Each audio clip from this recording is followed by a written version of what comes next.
Cut it! Blessings and beatitude. Government pushes to make stiffer penalties for breaches of the C-19 restrictions. Minister Babsy Grange asking to see more penalties for deadbeat dads. Prayers please as the grandmother of Mickele Allen pathetically asked the public for a word. Also coming up, SEXUAL harassment will be a criminal offense.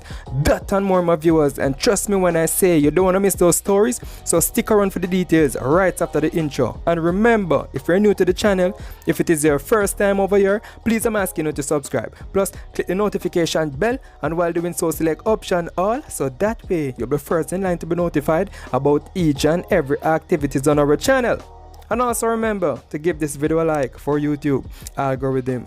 Blessings and more beatitude. Buck at it!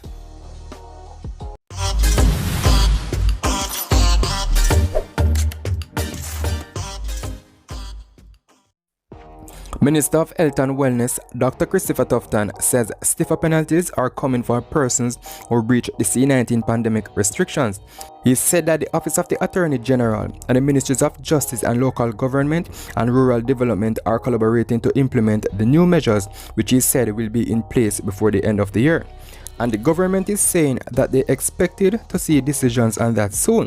What that will do is to enforce the health and safety measures so that they can ensure that persons who breach the laws can be held accountable and dealt with accordingly. And the minister is also making it clear that employing punitive measures is not the desired approach that the government wants to take, but is necessary in order to enforce the rules aimed at controlling the spread of the virus and protecting the health and welfare of Jamaicans. Meanwhile, the minister is imploring persons not to attend any illegal parties whatsoever during the upcoming festive season. What they're trying to avoid is to have a Christmas that is so merry that they have a new year that is dire because of outbreaks and hospitalizations. So it would be best if we isolate ourselves and continue to follow the protocols. So they want to find ways to give thanks for the new year, enjoy family and very close friends, and at the same time observe the protocols. As in, we can do so but remain within the safety guidelines. That is very important. And persons need to be mindful that under the Disaster Risk Management Act, if you refuse to follow the established orders and protocols, including curfews and stay-at-home orders, you can be fined up to $1 million or 6 months imprisonment. We really don't want an next Kaylan Dowdie's incident, so avoid the illegal parties, as the minister stated.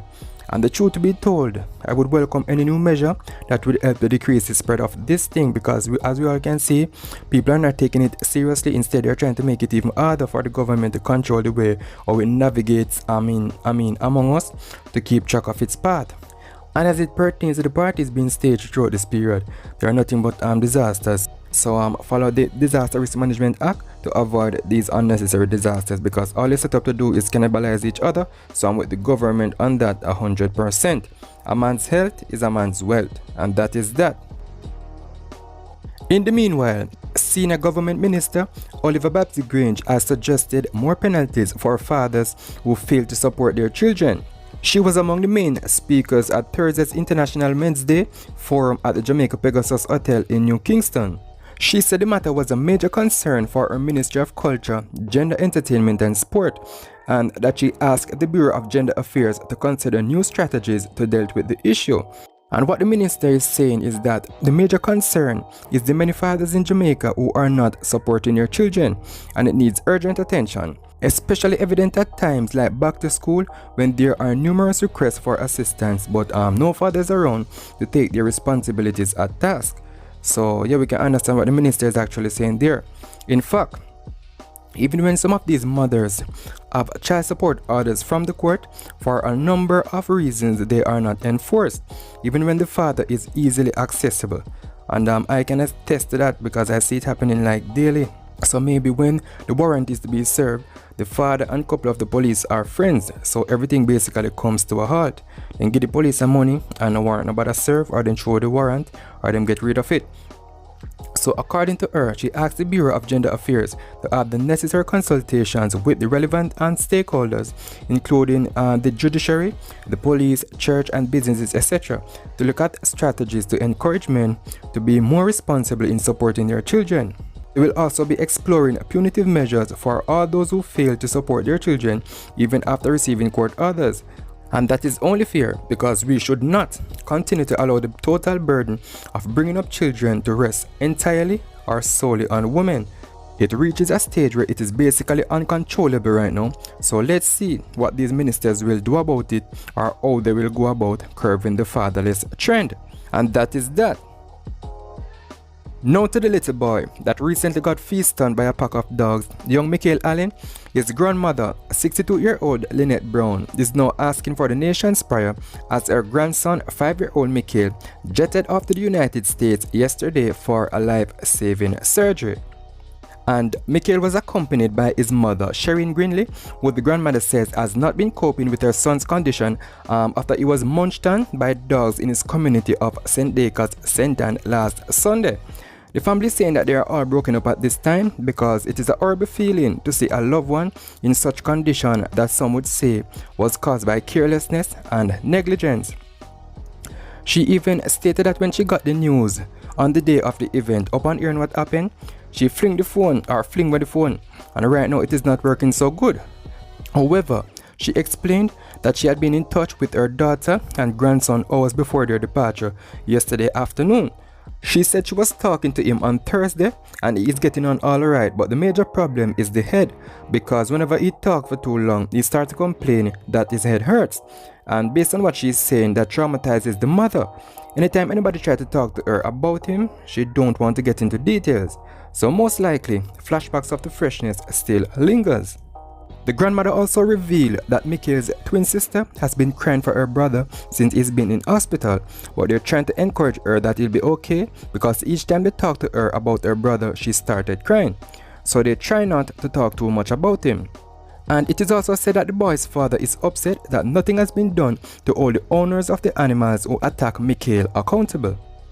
Information is stating that the father is in anger, saying they are taking it way too easy because none of the owners for the dogs did not present themselves or say anything to the family, and that is very sad. It is very coincidental or ironic that little Mickele Allen dreams and aspiration is to become a doctor. So if these doctors can work a magic and brought him back to a point where he can actually live his dream, it would be a testimonial one for him. So let us all hope and pray for the best. On Thursday, Mickele and his mother were provided with emergency passport by the PICA, which is the Passport Immigration and Citizenship Agency, as well as visa by the United States Embassy in Kingston to facilitate their trip to New York. His condition is so severe that if he is not operated on over the weekend, there's a risk that he may lose his life. So for all who believe in God, let's join hands and send out some prayer for both Mickele Allen and Kaylan Dowdie. And that is that. Also making the rounds, legislators are being asked to consider making the sexual harassment a criminal offense. And sexual as in SEXUAL, right. Attorney at law and tutor at the Norman Manley Law School, Karen Seymour Johnson, raised the point Thursday at a meeting of the Joint Select Committee of Parliament, which is now deliberating on changes to the Sexual Harassment Act of 2019. And this is also a very serious matter because sexual harassment goes way deeper than we're contemplating and many times result in violence where people getting taken out of this world. The victims that are undergoing this type of trauma, the victims that are undergoing these traumatizing circumstances just want the conduct and the practice to stop. Because as we all know, oftentimes the perpetrators are persons of great wealth, great power, or influence, and are only deterred or hesitant by the threats of criminal sanctions. So that is why they're calling for the sexual harassment to be criminalized in Jamaica. She is also wondering what took Jamaica so long to consider this a criminal offense, due to the fact that some countries within and outside the region, including Barbados, the Bahamas, and the United Kingdom, have already criminalized the sexual harassment.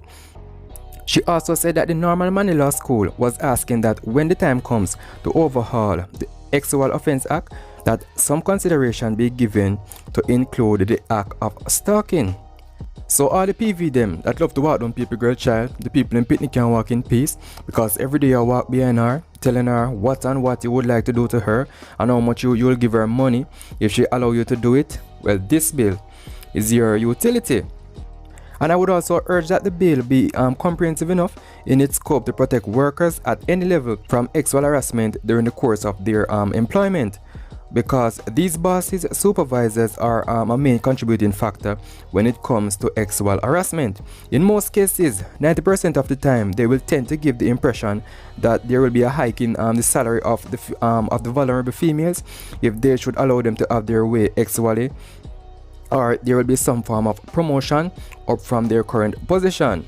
And some of these females will fall for it and then tend to proceed. But what about when these same females decided that they have had enough and it is time for them to stop, or they wanted to move on to someone they might have been dating or seen separately? That is when jealousy take over control. Then it can escalate from there to people getting fired from their job or even fired upon with a weapon. And because they are so wealthy, in some cases, it is also a high possibility that these aristocrats will beat the case in court with the strength of their money. And that is that. And remember, if you're new to the channel, if it is your first time over here, please I'm asking you to subscribe. Plus, click the notification bell, and while doing so, select option all, so that way you'll be first in line to be notified about each and every activities on our channel. And also remember to give this video a like for YouTube algorithm. Blessings and more beatitude. Buck at it.